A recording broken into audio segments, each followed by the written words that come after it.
reaction lang po from the palace.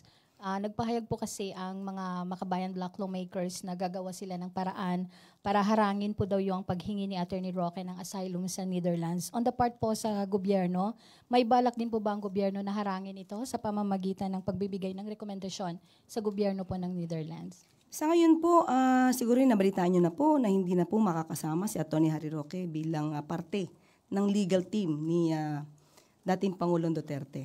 Siguro po kung sinabi man niya na nandoon siya, hindi siya uuwi dahil i-represent niya ang kanyang presidente, mas maganda po siguro na unahin niya munang i-represent yung sarili niya, ipagtanggol ang sarili niya bago magtanggol ng ibang tao. Well, anyway, patungkol po sa kanyang asylum, kapag po siguro mayroon ng warrant of arrest at kung siguro pong may kaso na po talaga siyang kriminal na kakaharapin po sa korte, dyan lang po na magre-react ang palasyo.